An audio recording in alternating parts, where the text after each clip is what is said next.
It's now time to leave the joys of nature behind to get a taste of Guizhou's colourful ethnic customs. The joy of fishing in Guizhou village, the beauty of a Miao village lit up at night, and, last but not least, we'll swoop across the mountains to appreciate a grand song of the Dung people.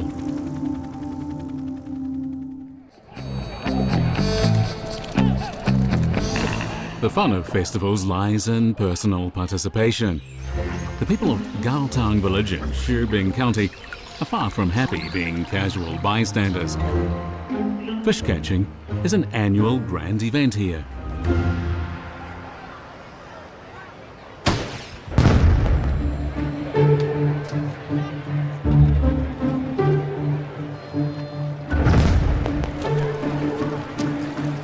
At the word of command, more than 2,000 people rush into the pond, keen to bag the slippery, agile prey lurking in the muddy water.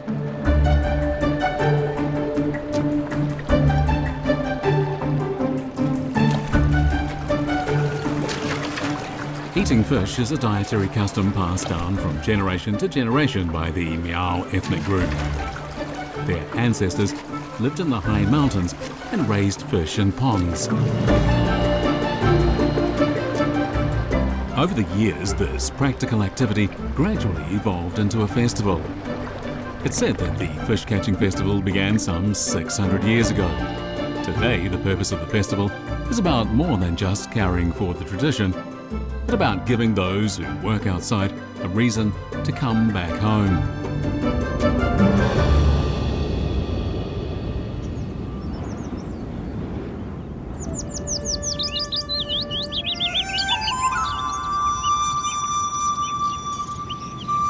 At least more than 1,000 years ago, another group of Miao people settled here and built a new homeland.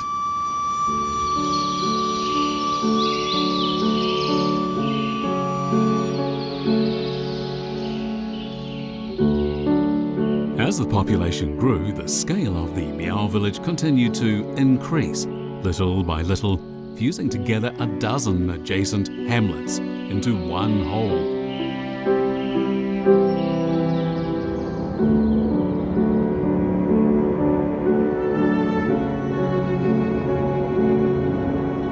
The dispersed dotted lights in the mountain used to illuminate people's everyday lives.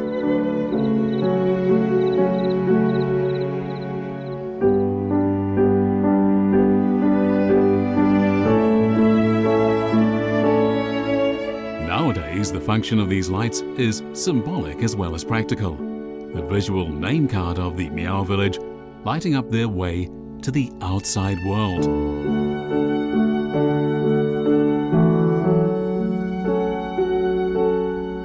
When night falls, the lights in front of the households are turned on one after the other. When the lights of more than 1,400 households are shining together, the biggest Miao village in the world comes under the spotlight on the mountain. It truly is a wonder of the world, jointly created by more than 6,000 villagers, lighting their own households and lighting up the lives of countless travelers and tourists.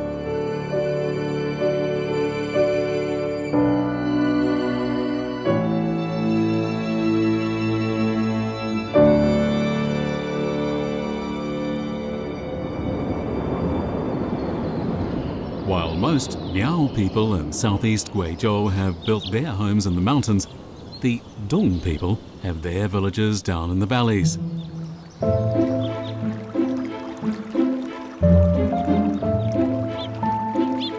The Dung people have no written language. They've chosen to chronicle their lives in their songs.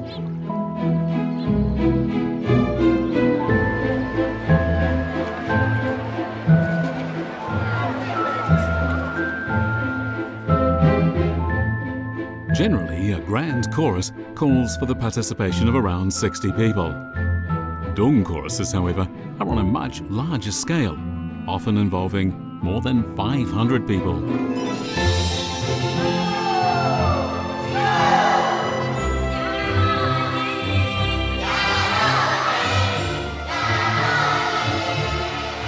Keeping this many people in harmony is a major challenge.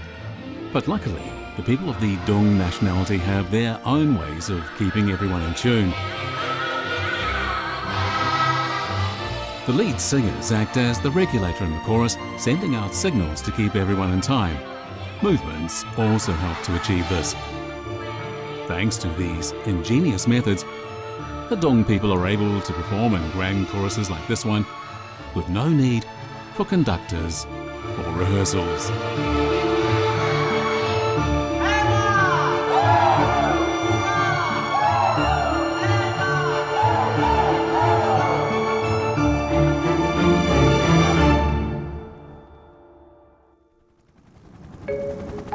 Flying in the Wumeng Mountains will get a glimpse of life up here in all its variety. Starting from the mountaintop, we'll meet a mysterious weather manipulator before sweeping above the canyon to appreciate the graceful span of the world's highest bridge. Finally, we'll have a look at urban traffic rules with the children who've left the mountains.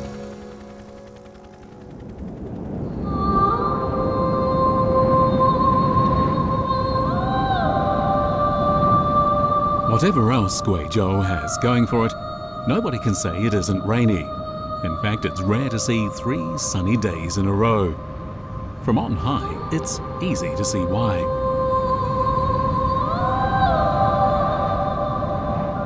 Between September and March, cold air blows in from the north where it meets a barrier, the Yunnan-Guizhou Plateau.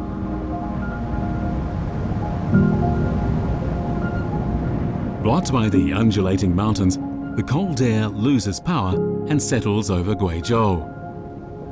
Some people call this front the Yunnan-Guizhou quasi-stationary front. It's this front and the clouds it creates that accounts for Guizhou's relatively high rainfall.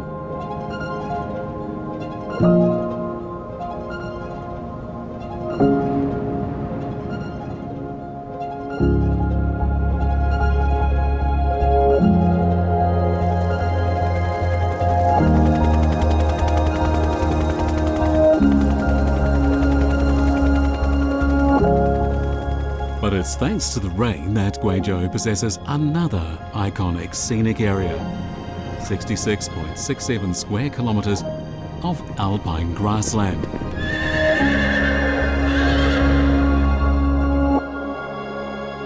Growing at altitudes of over 2,000 meters, these are the most extensive natural grasslands of their type in southwest China.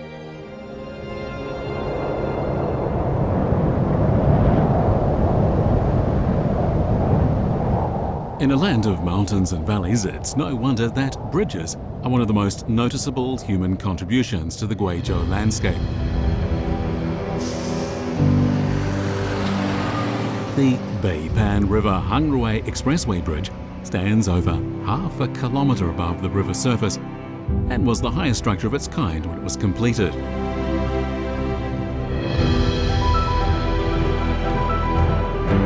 Of the world's top 100 high-altitude bridges, half of them are in Guizhou.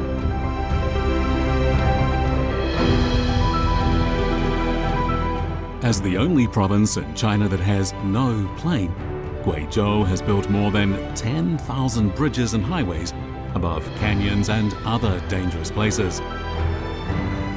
Thanks to this amazing transport network, there's no need for many in Guizhou to lead the isolated lives endured by their forebears.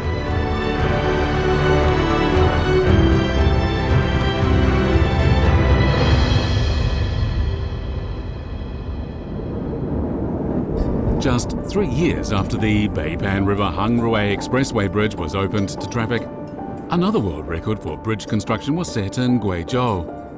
This 332-metre main tower set the record as the world's tallest concrete bridge tower.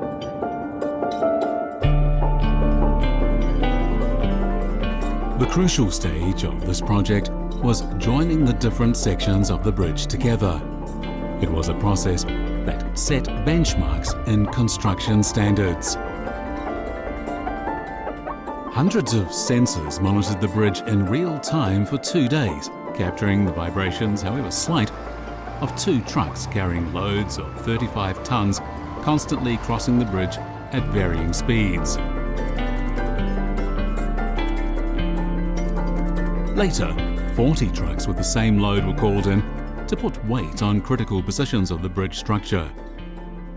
Meanwhile, all the data received by the sensors was being analysed and evaluated using state-of-the-art high-powered computers. Thanks to this high-tech system, any problems with the bridge could be identified and rectified in good time. And so it was that the bridge was officially opened at the end of 2019 with no safety worries. Today, it's possible for the scent of these once isolated tea-girt mountains to waft far and wide.